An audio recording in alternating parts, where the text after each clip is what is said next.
Next it is elements of KYC policy, reserve bank of India guidelines.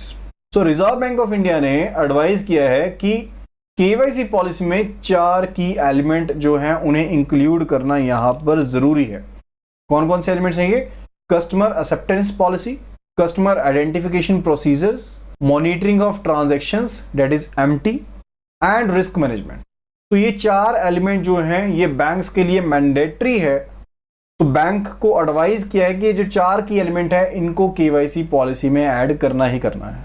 Okay, तो bank की जो KYC policy है उसमें 4 चीजें शामिल रहेंगी, that is CAP, that is customer acceptance policy, customer identification process CIP, and monitoring of transactions and risk management.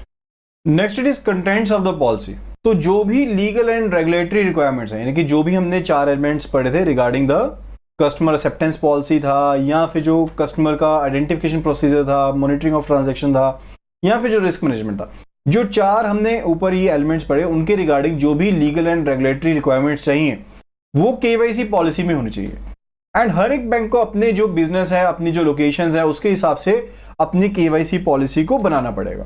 ठीक है, ये नहीं है कि कोई कॉमन पॉलिसी है। ठीक है, फॉर एग्जांपल कि कोई कोऑपरेटिव बैंक है जो सिर्फ एक ही कई सिटीज में प्रेजेंट है या फिर एक स्टेट में प्रेजेंट है, यानी कि जो क्रॉस बॉर्डर ट्रांजैक्शंस नहीं कर रहा है, तो उसको उन ट्रांजैक्शंस के रिगार्डिंग कोई भी रिक्वायरमेंट अपनी पॉलिसी में लिखने की जरूरत नहीं है।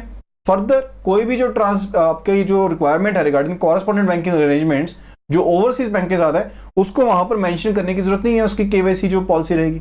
ओके, एंड अगर हम बात करते रिगार्डिंग कि जो बैंक है जिसकी सेवरल कंट्रीज में प्रेजेंस है, उसके केस में जो पॉलिसी होगी वो सेपरेट रिक्वायरमेंट रखेगी, यानी कि जो ब्रांचेस उसकी हर एक कंट्री में तो उसके रिगार्डिंग जो जो रिक्वायरमेंट्स होनी चाहिए हर एक कंट्री में उन सभी को यहां पर मेंशन किया जाएगा। ठीक है, फर्दर जो भी लीगल एंड रेगुलेटरी रिक्वायरमेंट चाहिए इंडिया में, जो इंडिया में फॉलो की जा रही है वो भी मेंशन की जाएगी, यानी कि जो आपकी ब्रांच जो इंडिया में नहीं है, ओवरसीज ब्रांचेस है, वहां पर हर एक कंट्री के जो ब्रांचेस हैं, ऑपरेशंस है, उसके हिसाब से केवाईसी पॉलिसी में लिखा जाएगा।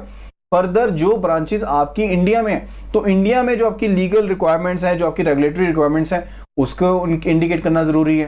साथ ही साथ सेपरेट की पॉलिसीज आपको लिखनी पड़ेंगी रिगार्डिंग द ज्यूरिसडिक्शन जहां पर आपकी प्रेजेंस है, यानी कि अगर कोई यूएसए में ब्रांच है बैंक की तो वहां पर जो लोकल ज्यूरिसडिक्शन की जो रिस्ट्रिक्शंस हैं वहां पर क्या पॉलिसी रहेगी आपकी, उसके रिगार्डिंग आपको मेंशन करना पड़ेगा। ओके, इसके अलावा अगर कोई बैंक पैरा बैंकिंग एक्टिविटीज कर रहा है तो जो उनकी अप्रोच है रिगार्डिंग द थर्ड पार्टी के जो प्रोडक्ट वो सेल कर रहे हैं, या फिर जो भी स्टेप आपकी रिक्वायरमेंट्स हैं जो रेगुलेटर के द्वारा बताई गई हैं, यानी कि अगर आप म्यूचुअल फंड का काम कर रहे हैं तो म्यूचुअल फंड डिस्ट्रीब्यूशन के रिगार्डिंग जो securities and exchange board of India की जो रेगुलेशंस हैं, या फिर इंश्योरेंस सेल्स के रिगार्डिंग जो आईआरडी की जो रेगुलेशंस हैं, उन सभी को अपनी पॉलिसी में मेंशन करना पड़ेगा।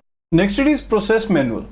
तो प्रोसेस मैनुअल क्या रहता है कि जैसे जब आप कोई नया आपने लैपटॉप परचेज किया, नया मोबाइल परचेज किया, तो आपको साथ में क्या मिलता है? एक मैनुअल मिलता है। एक मैनुअल मिलता है जहां पर सब चीजें बताई जाती है कि कौन सी चीज किस तरह से करनी है, किस तरह से इंप्लीमेंट करनी है, किस तरह से मेमोरी कार्ड चेंज करना है, किस तरह से सिम कार्ड इसमें इंसर्ट करना है। तो डिफरेंट चीजें आपको यहाँ पर बताई जाती हैं। उसी तरह से जो केवाईसी पॉलिसी है वो आपको फ्रेमवर्क के बारे में बताती है कि आपकी लीगल एंड रेगुलेटरी रिक्वायरमेंट्स क्या होनी चाहिए। ठीक है, लेकिन केवाईसी एएमएल का जो प्रोसेस मैनुअल है वो डिफरेंट होंगे, वो सेपरेट होंगे, जो आपको ये बताएंगे कि ऑपरेटिंग इंस्ट्रक्शंस क्या रहने चाहिए, प्रोसीजर्स क्या रहने चाहिए, जिनके थ्रू ये जो रेगुलेशंस बताई गई हैं हम इनको इंप्लीमेंट करेंगे for the AML and CFT. तो ये जो मैनुअल्स हैं इनको इस हिसाब से डिजाइन किया जाता है कि जो भी एक्शन लिया जाना है किसी फंक्शन यूनिट के द्वारा या किसी भी लेवल पर या वेरियस प्रोडक्ट्स के लिए जो आपने एक्शन लेना है वो सब चीजें यहां पर बताई जाए।